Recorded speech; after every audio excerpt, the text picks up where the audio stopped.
Hey everybody, in this video today we're going to talk about PDI and installation of the loose items on the 2020 Shelby GT500. If you've watched my previous video, I got this car from an out-of-state dealer that was drop shipped to my local dealer. And part of that agreement was zero prep, zero costs incurred by the local dealer. You may choose to do this. You may choose not to have the dealer do any of the prep work. If you want to keep them from washing it or, installing the loose items, something you want to do yourself. I kind of liked installing the stuff myself. I made sure, everything was done properly, no marring, scratching, stuff like that. So I've got some notes here because we're going to talk about quite a few different things on this video. But we're going to talk initially about taking the car out of delivery mode. When the car first arrives at the dealership, it can't be revved, the RPMs are stuck real low. And if you have to take it out of delivery mode, how to do that. Then there's a subsequent follow-on tire pressure monitoring sensor warning on the dash, how to take care of that. Once you get those two items taken care of, we're going to talk about the loose items and what's in the trunk.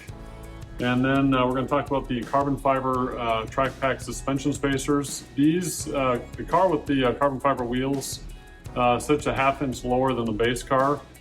So Ford inserts some suspension spacers that have been causing some issues, especially in the rear. So we're going to talk about how to remove those. The issues that it did cause the problem on my driver's side rear. I had to fix that myself, just reassemble it. But we're going to walk through on how to do that. And then we're going to take a look at a couple of production line surprises that I found along the way on my car. One good, one not so good. We're going to do the splitter install, how to install the massive front lower splitter. It's a two-piece splitter on all 2020 GT500s. And then for the carbon fiber track pack and the and the handling package car, how to install the splitter wickers right here back behind me on the front. And then we're going to finish up with installing the oil separator that comes with the handling package and carbon fiber track pack cars. Lastly, before we get started here, just some side note that I'm going to throw into this video because I got asked the question. Somebody was asking about, I've got the Penske painted stripes on this car. Somebody was asking about measurements. Previous generation GT500s had kind of varying widths of vinyl stripes on them. They tapered, across the car to give kind of the illusion that they were uniform throughout the car. The painted stripes on the 2020 GT500 are actually uniform throughout the entire car. So front bumper, hood, roof, rear deck lid, all the way to the rear bumper cover. They are all 18 centimeters uniform throughout the car. So if that's something you want to recreate exactly, 18 centimeters is your number. So here we go on PDI, loose items and installation. Thanks for watching.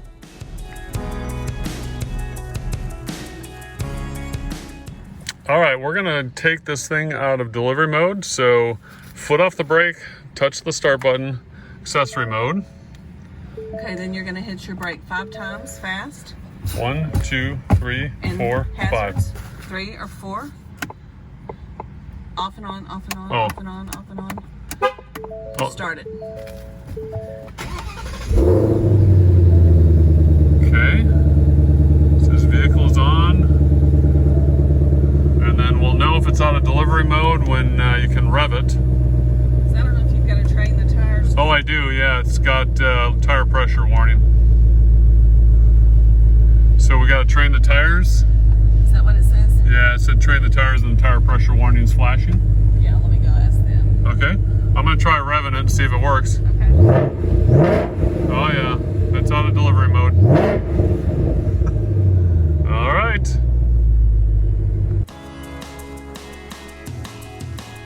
All right, so we're gonna try and train the tires now that it's out of transport mode. So foot off the brake, hit the button, puts it in accessory mode. Now do your brakes. So how many times on the brakes? 5 times on the brakes. 5, you said? Yeah. Okay. And then do 1, 6 times on the 2, bumper. 3, 4, 5. 1, 2, 3, 4, 5, 6. So it's train Crank it. left. What's that? Crank it. Crank it.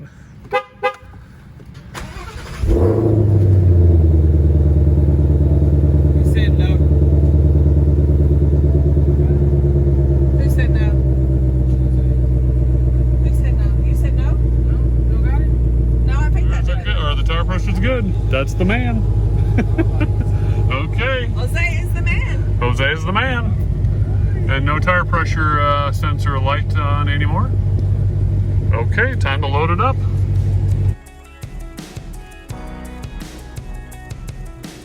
This one is routed properly. Fantastic.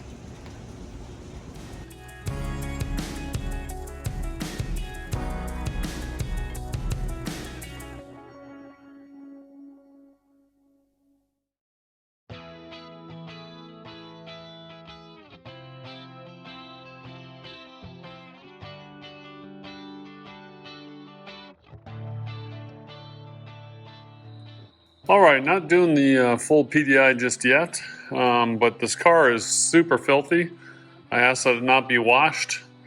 You can see all the dust on it, kind of. Well, there's a little bird splatter there, but yeah, super filthy. And I'm going to wash it, so because of that, I have to take off the stuff that's on the outside. So I'm going to remove this sticker, and those are some paint pen markings. Remove all the protective stuff on the wing. And the loose items checklist there, going to remove that as well. Everything else we're going to save for a later date. It's time to get a bath. The grime is kind of thick. It's been sitting for quite a while. You can see it all there.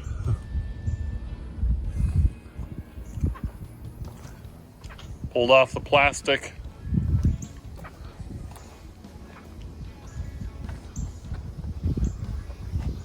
It's gonna get clean. Still have the suspension spacers in there. Haven't even driven it half a mile yet.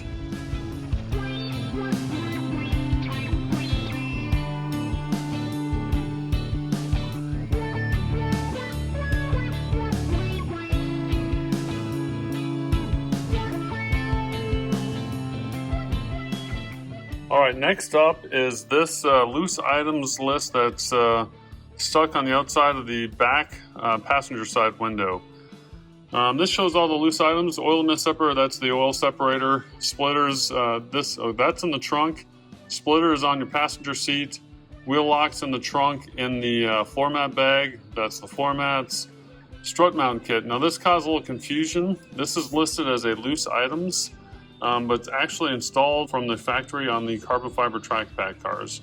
I'm not sure why it's listed as a loose item here, but yeah, we were kind of scratching our head on that a little while yesterday at the dealership.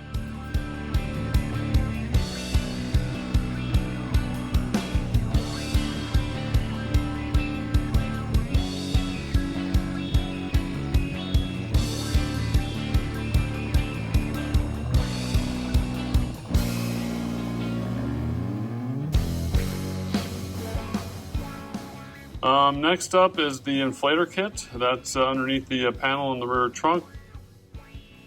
The fuel funnel is also there.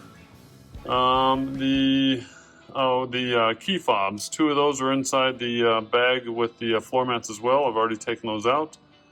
The front license plate bracket and the owner's manual and the Shelby supplement and the license plate hardware. That's all in the trunk. We'll go take a look at that now. All right, for the trunk, you can open it from inside the car. You can open it off your key fob. There's also a little hidden button right there underneath. So you can press that and it pops the trunk. And in the trunk are these items. Now, this is the car cover, which is not listed on the loose items. That you order at the time of your order that you add that to your order when you place your order. And that gets shipped separately from the car straight to the dealer's parts department. We weren't sure which dealer it was going to go to, my Pennsylvania ordering dealer or the dropship dealer. Fortunately, it did go to the Texas dealer. And these have the VIN for your car listed right there. We'll open that up here in a second. Back here is a bag full of a bunch of stuff. We'll take this out here. So this has the floor mats in there. This thing here is your tow hook for the front, license plate bracket hardware. Here are the owner's manual, the Shelby supplement. This is the license plate bracket. Locking wheel lugs for the carbon fiber wheels. And the floor mats themselves. 2 front floor mats, and then also, like I said, the 2 key fobs were in there in that bag as well. All right, a couple more boxes that were in the trunk. This, if you order the carbon fiber track pack or the handling package, you get the oil separator, and this is an owner installed piece. If your dealership installs it, they did this out of the kindness of their hearts. This is not part of their PDI prep or what they're compensated for from Ford. And then the last box here, if you get the carbon fiber track pack or the handling package, you're going to get the splitter wickers. And there are 2 in there that go on the front after you install the splitter. And speaking of the splitter, it's your passenger there in the right seat. There is the splitter. It's worth pointing out, you always see these cars getting delivered on the bottom of the carrier. This is stuck on the driver's side window. It says Ford wants the cars on the bottom and towards the back for whatever reason. All right, taking a look at the cover that comes. I believe there are different cover options. I think there's an indoor and an outdoor cover. There's a base model cover, and then there's a carbon fiber track pack cover with the big wing on the back. But I ordered the interior red car cover. It's got the Shelby snake on it and logo. But we'll take a look at that.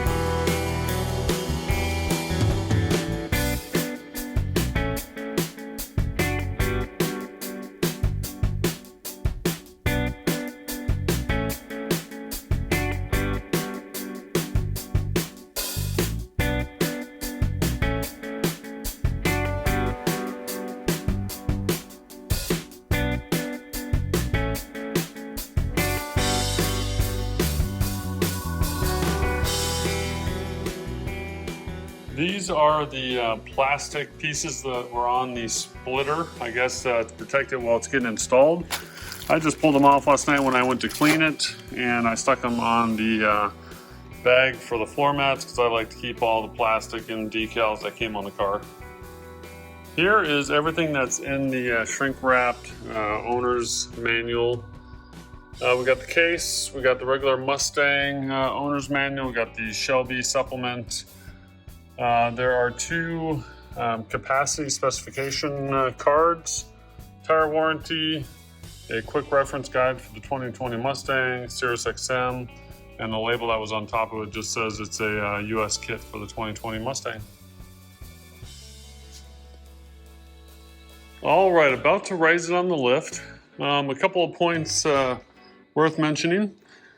I'm going to raise this car up and then take out the suspension spacers, which are supposed to drop the car a ½ inch. So make sure you account for that when you're setting up your lift.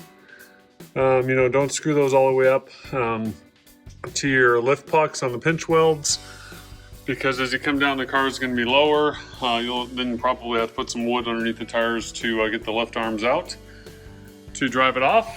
And also, I use the stay in neutral mode on the transmission. You can see the lights on in neutral there.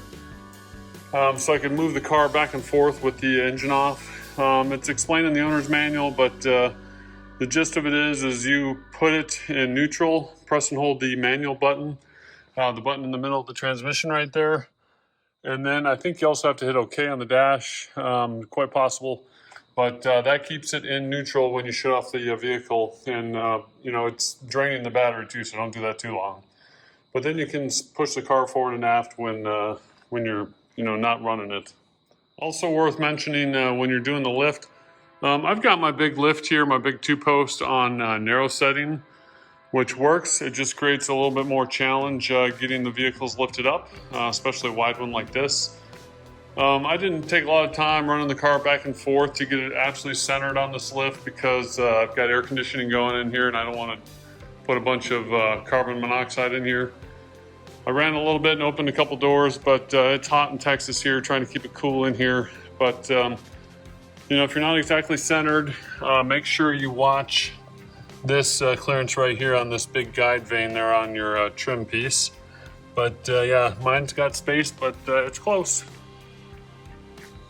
If you're wondering about my ramps here, I don't have low lift arms on this lift. The low lift arms don't reach as far, so I opted for standard lift. So with a low car like this, I've got to get the front end up out of the way there. So I've got my lift set up in reverse. So I actually have to back into my lift. The arms start in the back and then they have to swing under. And for this front arm to clear in the front, low cars like this, I got to get up in the air. My son's got a lowered 2011. We have to use those ramps. I've had friends over here with lowered cars. We've had to use those ramps to get the front end up. All the rest of the Mustangs, including my 2011 GT500, I don't need to use those ramps. Keep it in neutral, on the transmission. So I got in the car without putting my foot on the brake. I pressed the start button. That puts it in, it puts it in accessory mode. And then without pressing the start button, I put my foot on the brake and rotate the transmission to park. Release the brake and then press the start button one more time without your foot on the brake, and that shuts off the accessory mode. And that is, you're able to get out of the, you know, keep it in neutral without having to start the car to do it. And again, I'm trying to minimize the carbon monoxide in my enclosed garage here. All right, first order of business is I removed one of the rear wheels using a 13/16 socket. And that is so we can see the carbon fiber track pack suspension spacers. It's voiceover time. So this was the first wheel I removed. I wasn't sure what I should be seeing. Had to do a little research to confirm that the rear suspension pieces are actually two parts. The upper part, you know, the half is in the proper position. And you can also see that my dust boot on this side separated. That's all the way down there low. It should be up high, up around the yellow and gray ring up there, which I'll show later in this video. But this piece here had separated. Fortunately, it didn't depart during shipping. It was actually trapped down there by the half shaft. And then once I had the car up on the lift, you know, with the suspension unloaded, I was able to just reach in and pull this out. Those two pieces should be together up at the top there. And that piece of tape that's loose, there's actually two pieces of tape that kind of hold it together. It's also mechanically held together. The tape is kind of a secondary source. But best I could tell that, you know, those two pieces could have used a lot more tape, you know, locking them in together. So that suspension boot, I fight that battle here. It looks like they're installed from the bottom. You know, that piece goes up from the bottom. I had to fight it from the top. All right, let's see here. So this looks like it's on at an angle. That looks like it probably needs to be straightened. There we go. All right, looking at this further, it looks like that's probably just a dust boot retainer. So I am gonna push this up. The dust boot came down.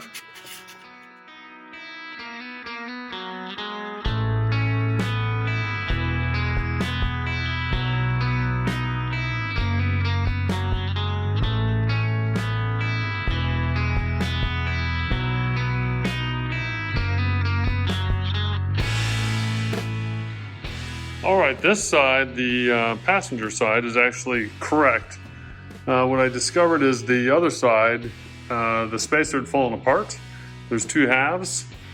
Here's the spacer from the other side. Here, let me set this down so I can hold it. Here's the spacer from the other side. And half of it was still up on the top of the strut. The other half had fallen down. Fortunately, it didn't depart. It was caught in a suspension piece. So I still have the whole thing, but this is how they should look right there. And that dust boot is still up in place, it looks like. All right, so there's just some tape holding the two halves together. And let's see if I can find where that tape ends. Maybe it's down on a seam. There we go. Take the tape off, and then the two halves might separate. Maybe I need to put a little pry screwdriver in there, which I'll go get. All right, got a screwdriver. What I really could use is a third hand. Oh yeah, there we go. I just stuck that in there and that released. And set that screwdriver down. And there comes the two halves of the spacer. Right there.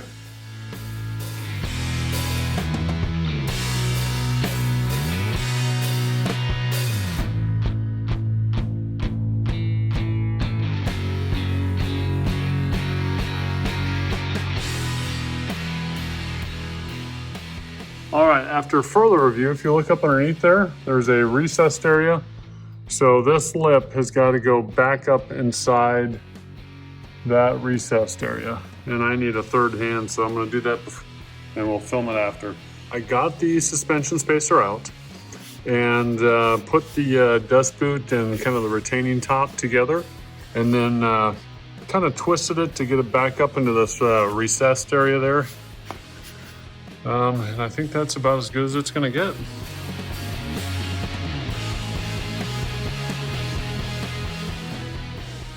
All right, we need to get this over that. This is the boot. We need to get it over the top of this, and all that's got to go up inside this recessed area up here. Voiceover time again. So this is the driver's side, like I said. And this is the side that was all separated. So I pulled the dust boot back down, and it's essentially impossible, or it was for me, to get that dust boot back up over that gray ring right there, as well as the orangish foam top retainer. It's impossible to do that dry. These I'm pretty sure were assembled with those pieces coming up from the bottom of the dust boot. I tried pushing up on the dust boot, down on the foam, working it with two hands, and it doesn't work. So got creative, and here was my solution. I'm gonna try putting some little bit of light lubricant up around here and see if I can slide it up and over, see if that'll help. All right, success. It worked. All I did was use this Teflon lubricant, put it on a glove finger, and I put it all the way around the this top kind of rubberized foam, or it's a dense foam piece, and then I was able to push up on the bottom and get that dust boot up and over that retainer. And then the next step is to slide it up into there. Success again. I actually used a little bit of that Teflon lubricant and put it right up here around the top of the dust boot, and then slid it right up into there without problems.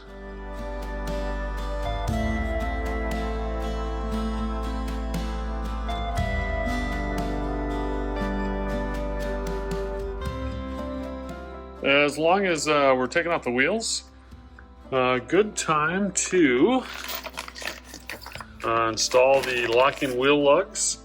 This is in a bag that's in with your floor mats, right there. You got one for each wheel and the key. So I'm gonna put one of those on each one as I reinstall the wheels.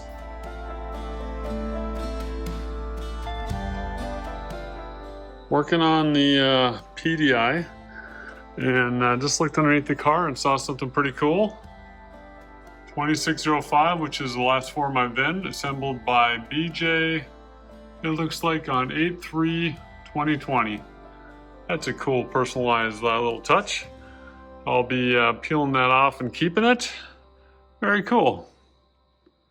This is kind of my 2020 GT500 dedication space for all the memorabilia. You can see my build sheets that I got from the factory, which are fabulous. But that little surprise I found on the bottom, I put that right there. So this is a picture that my sales lady Lisa gave me when I ordered the first base car. It may not be hard to see in the video, but those are all spark plugs that make up the picture. And that's actually the Rapid Red with painted stripes carbon fiber track pack. She gave me this plaque last year when I ordered the base. And I was thinking about maybe having a plaque made, but I like that. It's a production line marking that I took off the car, and that's going to live right there.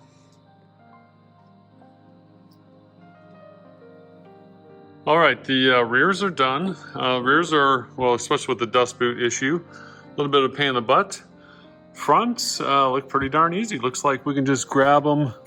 See if I can set my light right there. Maybe stick it on the spring with the magnet. And it looks like we can just reach right up in here. And there we go, pull that out. Fronts are easy. Just reach up in there and pull it out. All right, I got all the suspension spacers done. Let's see, as long as we're here, under the back, I know some of the earlier cars had wiring harness issues for the active exhaust. And it looks like these are all covered with aluminum, kind of aluminized wrap. Not sure if the original harnesses had that or not. I'd have to go back and look at pictures. And here you can see the active valve. And it looks like they even have additional tape wrapping right up, if I can zoom up in there. Let's see here. Some additional heat wrap on there.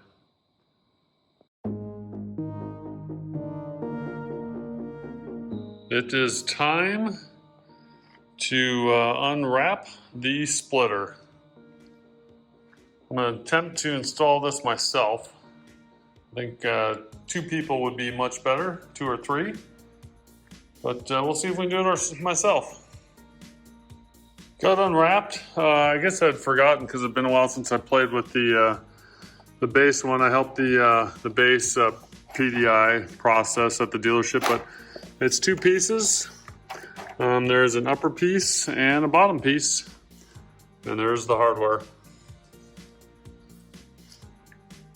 Body plugs, clips, and fasteners, as well as the instruction sheet.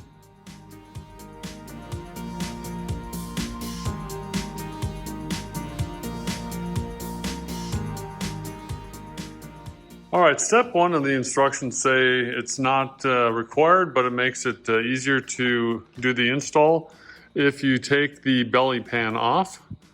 So since I'm doing this by myself, I'm going to do everything in my power to make it easier. I'm going to take the belly pan off. So it looks like just some small fasteners. I'll get my little impact gun and remove those. All right, there we go. All right, I've got a jack stand in place with a towel on it to prevent marring. That's going to be my 3rd hand. And it looks like we have 3 7mm bolts across the front, 1, 2, and 3. And then there are 4 easily seen in the back. 1, 2, and there's 3, 4, and then there's 2 recessed ones. Those are also 7mm. 2 recessed ones up there for a total of 6, 7, 8, 9. All right, I just got a light duty impact gun with a set extension and a 7mm socket. So,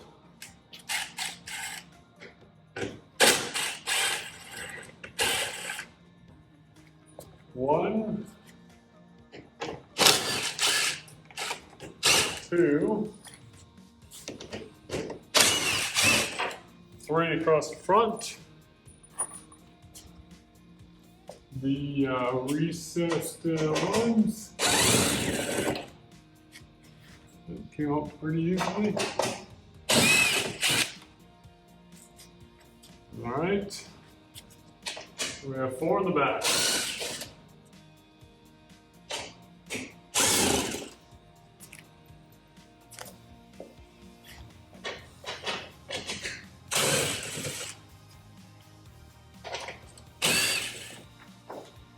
All right, a push pin puller to pull the center push pin.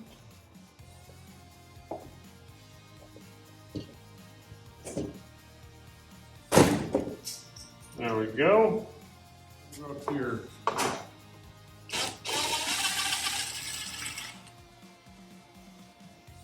And there.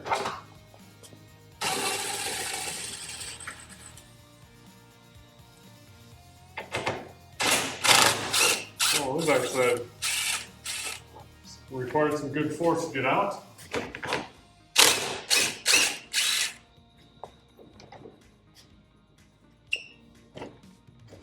But it sure feels like it's clipped on to something. And that would be push pins on the back corners here. 1, 2, 3, 4, 5, 6. More push pin pulling.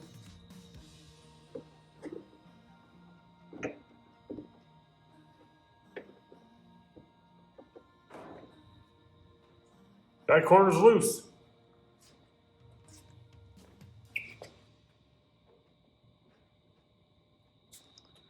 All right, there are 6 of these guys, 3 on each corner on the back side of, basically up inside the plastic fender well there. All right, now that I found all the connectors, I'm gonna show them here. So there's 1, 2, 3 push pin holes there. There was recessed little machine screws in there,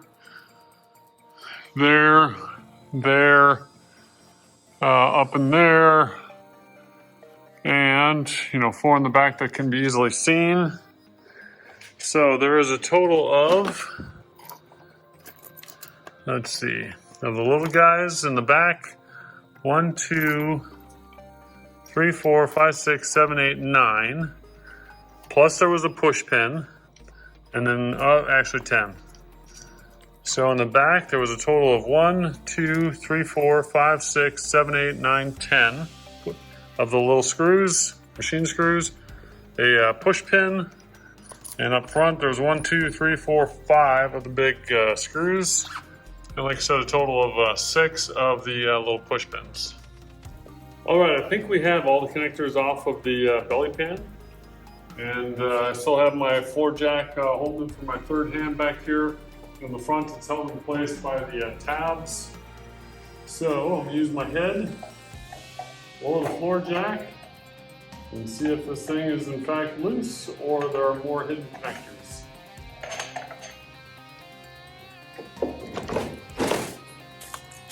And the little pebbles from the sticky tires are coming out. There we go. All right, there is the belly pan.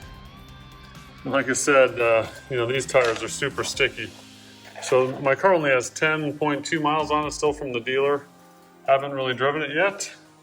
And as you can see, lots of little rocks. Next up, I'm gonna install the, this is called the upper splitter. And you can see those slots there.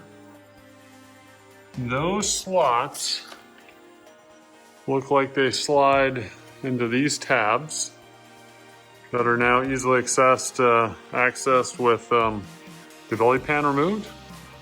So I'm gonna slide that upper splitter onto those tabs. All right, the goal here is to get this installed without scratching any of the plastic. You know, scratches on the paint, light scratches can be buffed out, scratches on the plastic, not so much. So, let's see here. Yeah, I think I'm gonna lower the lift down so I can see better. All right, I got my lift lowered down a little bit. We'll give it a try again.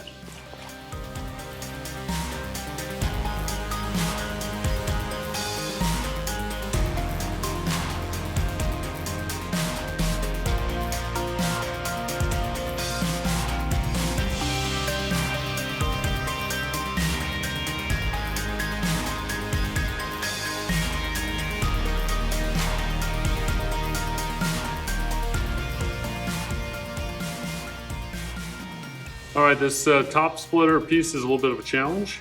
I'm gonna use some painter's tape to hold it in, make sure it doesn't pop off on this side while I'm fighting the far side.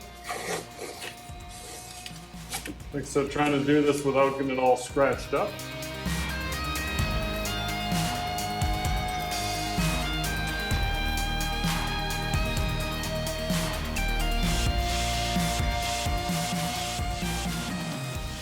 On one side, and there's a slot right here that's got to go in between an opening on the upper splitter. You can kind of see that opening in there. I stuck that slot in and then just went around each slot, push them into the tabs, and then we come over to the other side, and now we've got to solve this. Deductive reasoning here, close look. This upper red tab needs to go in this long slot here. So I don't have that oriented properly just yet. I will fight that here some more with my camera phone down here using both hands, and we'll see how it goes. Those tabs up there look proper. Yeah, this one here is proper. Starting right here, it's not proper. You can see that red one is between there, and that red one is not between there. It's on top. All right, this isn't talked about in the instructions, but I think my life would be a lot easier if I take out these torque bits. And I think they have to come out anyways for the splitter wickers. But we got to get some space off this. We got to be able to pull this back a little bit. And removing those, a couple, maybe 3, 4 or so will be helpful. I used this tool with that's a 30 size bit, and I was able to get it between the tire and the fender. So I looked at the splitter wicker. This bottom screw right there is not used by the splitter wicker, but we obviously need to remove that to have some flexibility here on this panel. And then the 3 bolts above that are used for the splitter wicker. So I'm removing all 4 of those, and then I think I'm gonna actually leave the splitter wickers off while I do my paint polishing correction. I'm planning to polish the whole car before it goes in for paint protection film here. Get it all as shiny as possible before they do their magic. Screws out, I can pull this panel back and I have access to do what I need to do. All right, success, at least on this side. Still have to do the other side. But as you can see, this long red tab here kind of goes in that open slot on the upper splitter piece. And that fits all nice and snugly there. And we'll put that back together then, like I said, after I do my paint protection. I got this side held in place by painter's tape. And like I said, as you can see, we've got the red tabs lined up properly on this side. They're good all the way there, there. And right there is where they go wrong on this side. So I gotta redo this side over here. And I've got to get that red tab there in that open slot in the upper splitter. Okay, for working on this side, we used our same 30-bit Torx and loosen those first 4 screws. I'm gonna take those all out. That'll give me access to pull that panel back. All right, success. This side has a little bit of a challenge because this cooling line right here kind of blocks right there. All I did was pull down the red tab on the, the painted red tab there, and it slid right into the slot. And we've got all of these other red tabs where they should be. All right, the upper piece is in place. The instructions, like I said, although not required, removal of the belly pan for installation of the upper splitter will improve ease of installation. This tells me that now that we have the upper splitter piece installed, it's time to put the belly pan back on. And I think that's going to be kind of sandwiched in between the upper and the lower splitter piece a little bit there, especially the tabs. So I'm going to put the belly pan back on. All right, to reinstall the belly pan, I just slid it on top of these tabs on the front, which is kind of holding it in place on the front. And then the first thing I did was put that push pin back in to kind of loosely hold the back.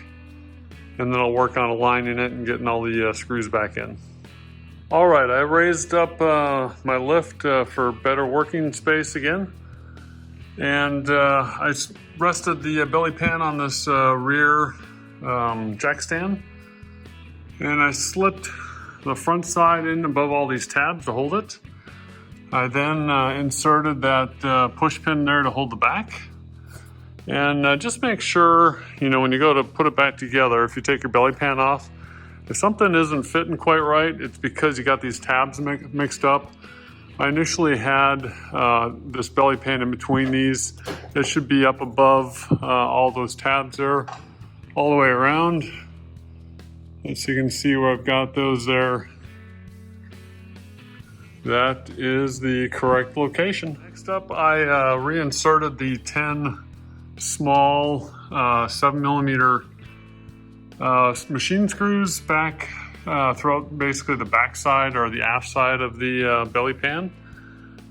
Just like anything mechanically reassembling anything, I put them all in loose right now, which I still haven't done the final step of once they're all in loosely and the belly pan is in its final position, then I'll torque them all down. And I'm just gonna go snug with these. I'm not gonna, put a torque wrench on them or anything. Next on deck, we got some of the new bolts, combined them with some of the old bolts. Those are 7mm heads. And the instructions say to assemble these 4 outer ones here. 1, 2, 3, 4, leaving the 2 center ones open for now. 1, 2, 3, 4 on the other side. I put them all in loosely and now I'm going to tighten them up. All right, a commercial break. This video is brought to you by a company called WeWrite. Not too long ago, they merged with a company called Horrible Instructions. Together, they are WeWrite Horrible Instructions. This, you got tiny little black and white photocopied pictures. Do you no good whatsoever. You just kind of have to use intuition. Some of the explanation of terms are horrible. The pictures are even worse.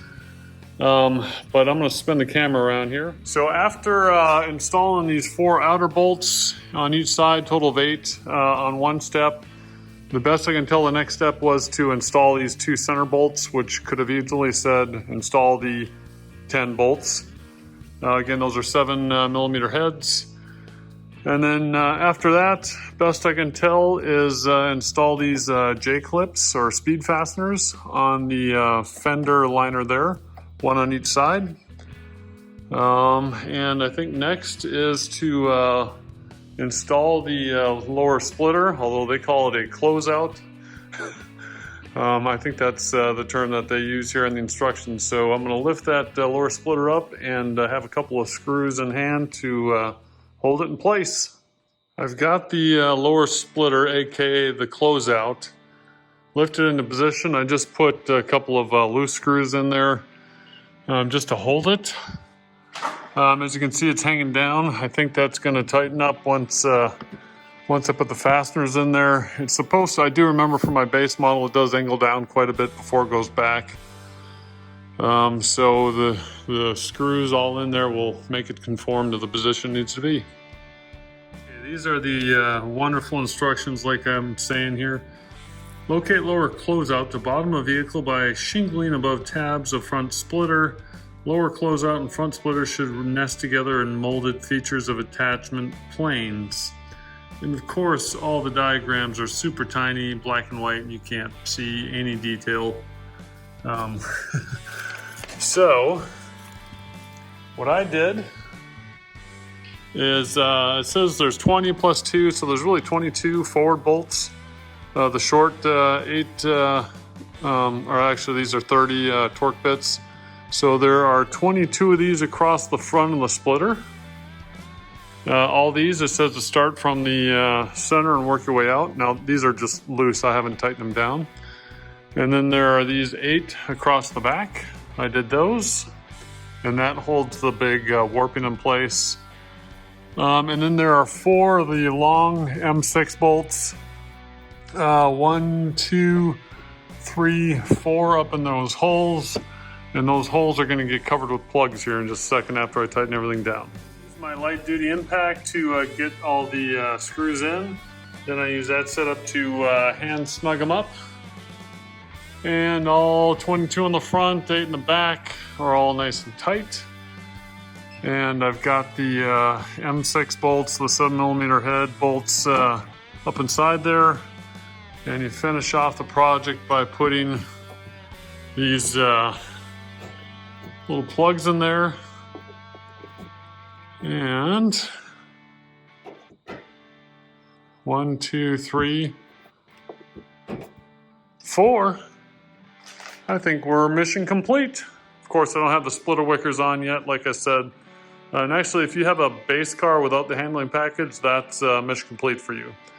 And there are these push pins on the back that I haven't done yet. Let's see, you know what, I probably can do those now. Actually, I'll do those now because I don't think that interferes with the splitter wickers. The 3 push pins in.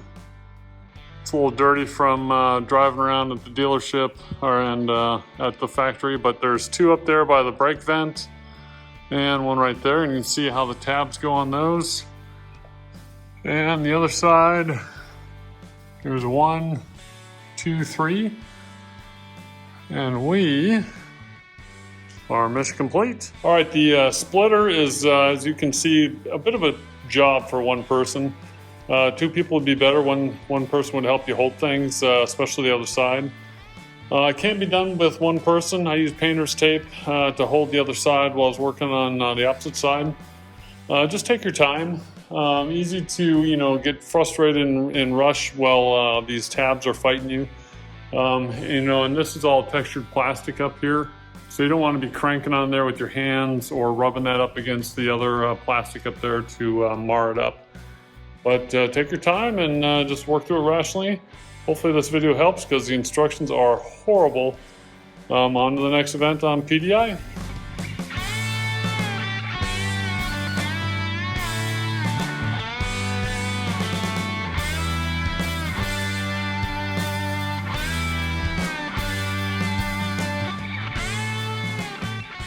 All right, little shot of the top of the splitter. See what it looks like fully installed.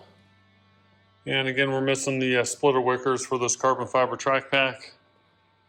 Like I was saying earlier, for polishing, I want to be able to polish this area without the splitter wickers in place, and that'll make it much more easily accessible.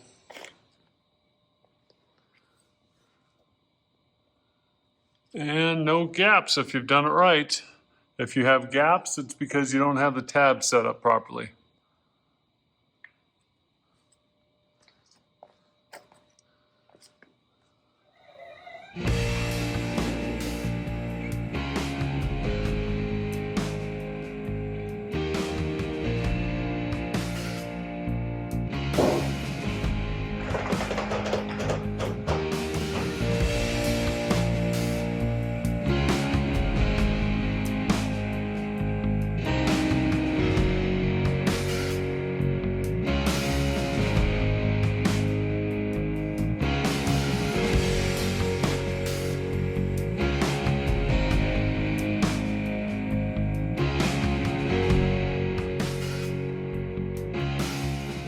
All right, I ended up taking a 4-day kind of break on the PDI.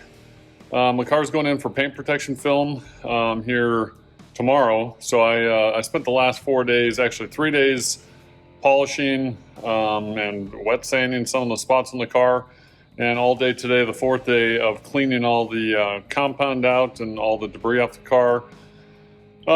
So all that prep is going to be on a different video, but now back to PDI. It's time to install the splitter wickers now that I'm done polishing all that area. But so here we go on the splitter wicker install. Okay, so in the box are the 2 splitter wickers and some more wonderful instructions. Here are the instructions. Nothing on the other side. Part numbers. And some included hardware. There's 3 different bags with the included hardware. First step says to raise vehicle. I got the car up a little bit higher so I can work on it at chest high. And it says to remove the first 5, or these. I already had 4 of these out from doing the splitter install. I just got to remove the 5th one up here apparently. All right, next up it says to remove these 1, 2, 3, 4 screws, not this recessed one right there. Step 3 says install the black push nuts into the bottom of the front splitter. It doesn't really show where, but those are square holes there. Somebody at Ford is either colorblind or there was a change because we have some silver push nuts. So we're going to put 2 of those on each side into the square holes. Push nuts into the square holes. And I already did the other side as well. Install the splitter wicker, and it just comes up from the bottom. And the fasteners come in from the bottom, and then we also have the ones inside the wheel liner here. All right, I experimented on the other side, which is fully installed over there, by the way. The instructions are less than desired as usual. So here's the skivvy. This first machine screw down here, we need to put that one back in before we install the splitter wickers.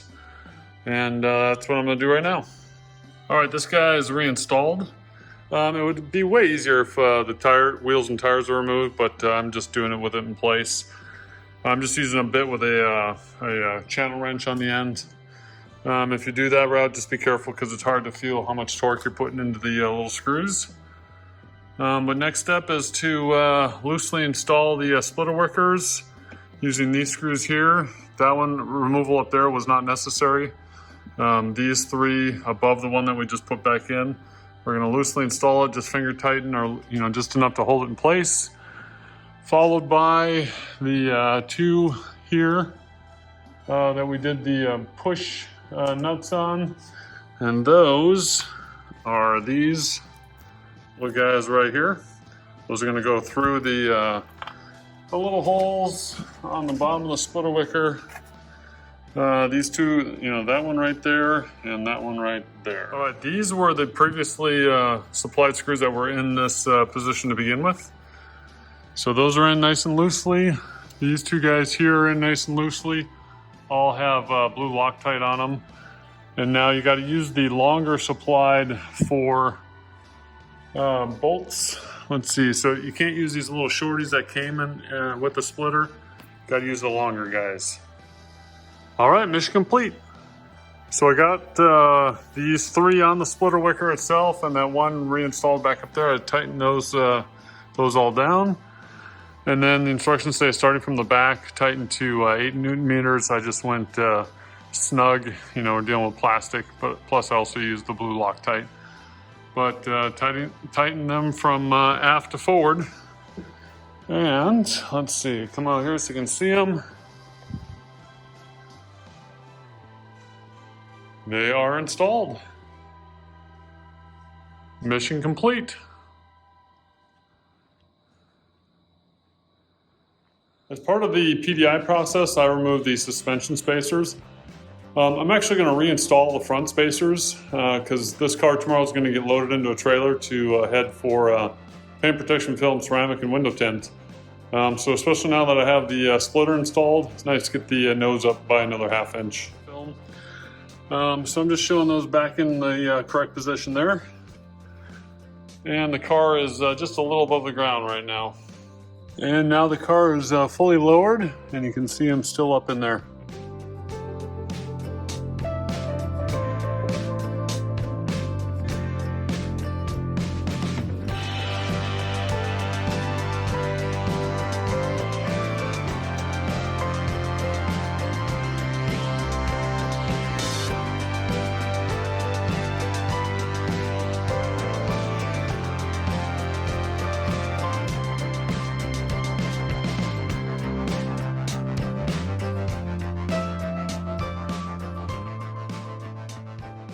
Well, it's time to install the oil separator.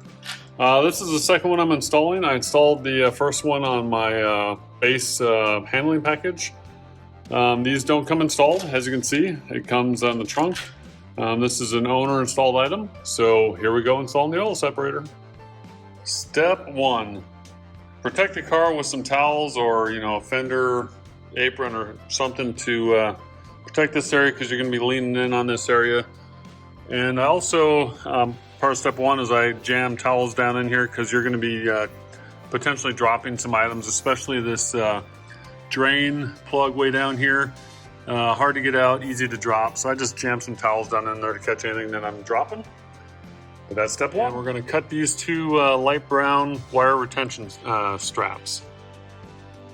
Got the wire straps out. And I also pulled this guy out here. This is just a push pin in this hole. It's giving me more room to work. And next up is we have to get these guys out here. And that was the wire harness. They're basically push on, but kind of hard to pull off. I'm just gonna thread them off to get them out. So I got the threaded connectors. I just unscrewed these to get them off. The next set of instructions say to lift up the wire harness and take coil wires 2 and 3 that were routed over and route them under the harness. This is actually a change from job 1 to job 2 from what I can see. So my first car, which was a job 1 car, the coil wires were routed over the wiring harness, just like you see in the picture here. This car came with the wires actually routed properly for the oil separator, so now they switched to the wires under. Then you'll be asking, do we really need to cut this to separate it? And the answer to that is yes, because the next step here, which I've already completed, is to get this big bracket in place. The bracket has to go underneath the strut tower brace. It's got to go underneath that silver wire harness that you see down there. But you also have to lift up this wire harness to get the bolt holes lined up on those little machine screws there. And there's one down at the bottom down here. They all have to sit on there, but you have to be able to lift up this wire harness to get those in there. So you still need to snip these. You just don't have to route the wires from over to under, because they're already under. Next step, 3 8mm nuts, despite the instructions calling them 10mm nuts. They're actually 8mm nuts. To secure the bracket that we just put in, there's 2 of these machine screws up top, and this is going to be a little bit of a challenge. I remember it from the first time I did this, but if you see all my towels jammed down in there, because it's a challenge to get it in there without dropping it, and I ended up dropping it a few times on the first one I did. But right down there, that little shiny silver, that's the machine. Let's see if I can get that to focus down there. Maybe. Yeah, machine screw head down there. I'm actually going to try this. It's just a little plunger grabber, and I've got the nut on the end there. I should be able to get that down there, reach it on there, and thread it on there lightly. I'll let you know how it goes. Well, that worked like a champ. I've got the nut threaded on just the end there, and now I'll put the little 1/4" drive socket down in there and tighten it up. Success! Got it threaded on there without dropping it. So the final tool that I ended up using, the 1/4" drive wasn't long enough because of all this stuff in the way from turning the ratchet. So I stepped it up to a 3/8 inch just because I got more extensions on the 3/8 inch. You also had to switch to a long or a deep 8mm socket, because that machine screw head end there's pretty long. 8mm nuts in place. Those are much more easily accessed. I just used a 1/4" drive with the deep head on there, deep socket, and one universal joint. Next step is to install the stud protectors, these gray guys here. They actually come with these wire harness or wire ties on them. I'm pretty sure that's not for the 2020 GT500, because if this harness has to sit down low, and we're going to talk about this in the next step here and how that gets held down there. But if you're to use those, it would lift it up here to hold it up by the top of the neck here. So I just push the stud protectors down there to put them on the studs, and I guess keep the wires the wire harness from chafing on the threads. But I removed these guys. Next up is how that wire harness is going to get held down. So there are 3 of these harness with push pins. 2 are big and matching. 1 is smaller and by itself. Use the 2 bigger ones. And if you lift up the wire harness here, you're going to see there's a hole there, right by my thumb there, and then there's one farther back. We're going to push those push pins into those, and this forward one is that one that I just lifted out. I'll push that one back in too. All right, I haven't pushed this front one back in yet because I want to be able to lift this up so you can see, but that's how these 2 push pins should be routed. I've got the wires underneath. We're going to wrap it over top and pull it out the bottom. I used a needle nose pliers to feed the wire tie in from the top side and then pull it out on the bottom side. And I'm going to cut off this excess here, but those are both in, and I also reinserted this front push pin right there back into its slot. Next step is to loosely install the last remaining small wire harness with the push pin on this silver covered wire harness at the back where the back of the oil separator will be. And I oriented it so that the pull tab is towards the front of the car so I have access to it. After you get the wire tie loosely around the silver harness there, you got to kind of feel and look back underneath this strut tower brace. There is a hole that matches the size of the push pin there, and you just got to try and use both hands or feel for it and push that push pin back down inside there. And then when you're all done with that, then we got to pull this wire tie tight, which I haven't done yet. All right, so this is actually the transmission wire harness. This harness covered in silver. I just pulled the zip tie tight there and cut off the excess. Remove this passenger side PCV hose or tubing from the passenger cam cover to the superchargers. So we're going to take this hose off here. Oh, in order to do that, there's just little releases.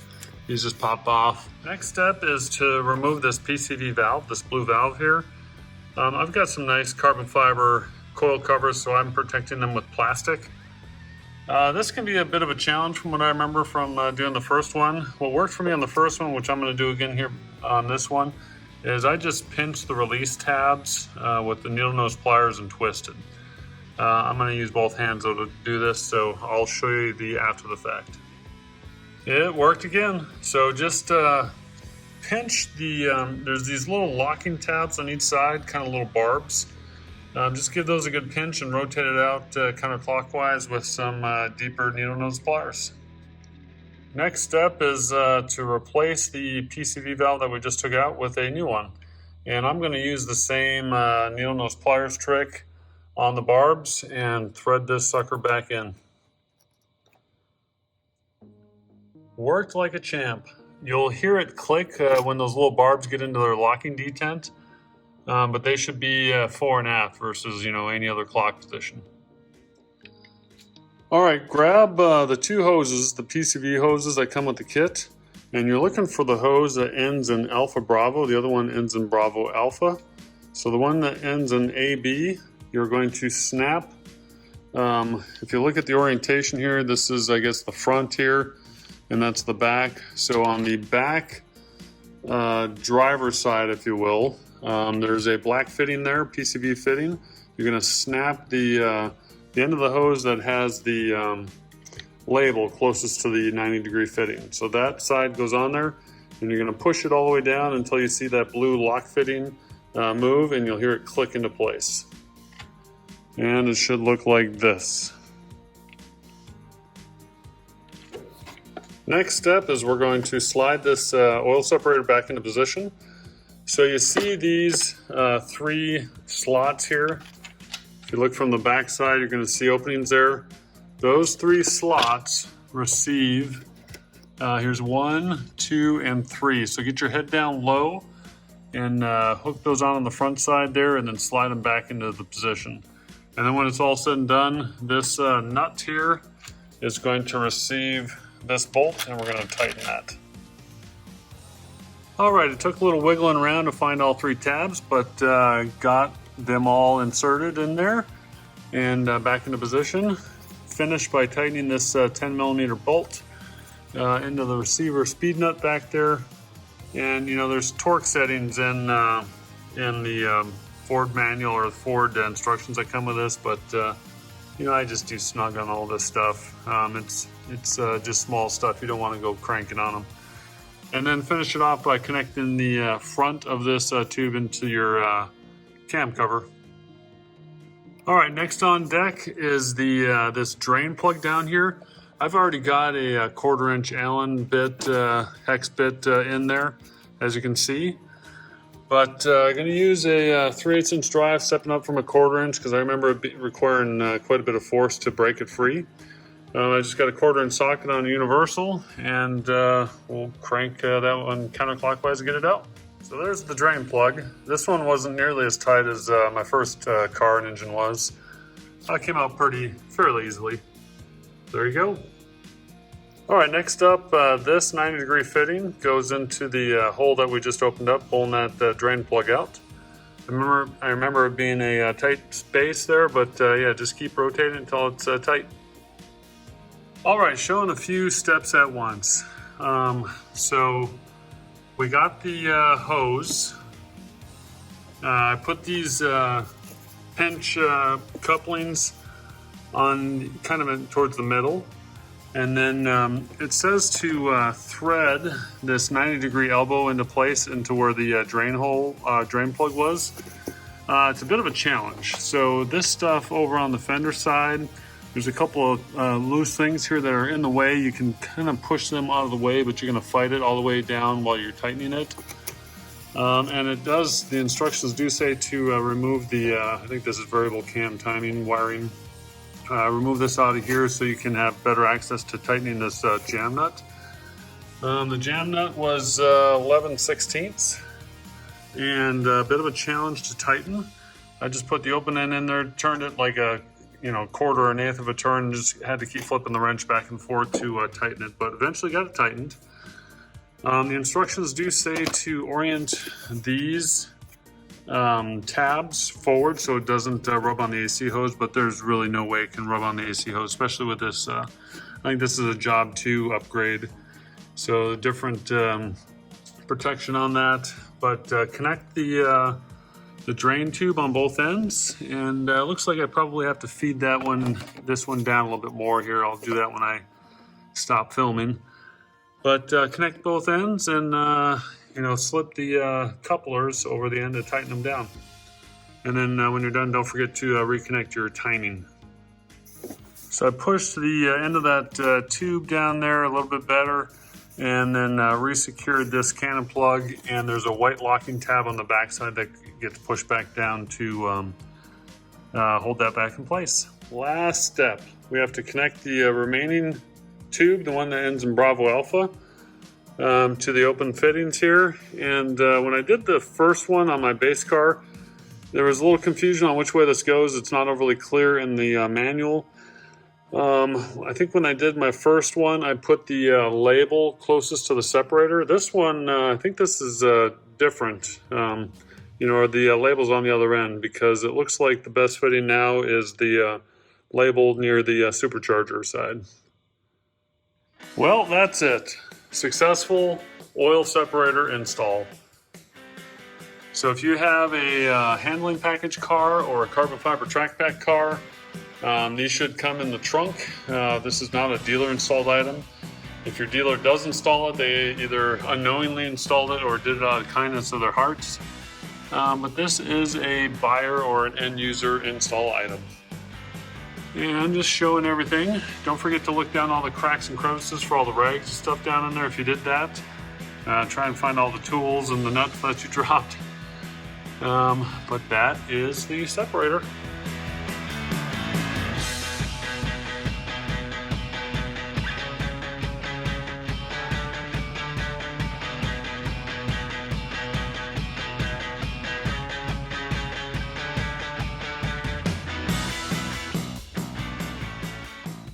Well, that's it. That's PDI and installation of loose items on the 2020 Shelby GT500. Hopefully you guys found this information helpful. Thanks for watching. See you next time.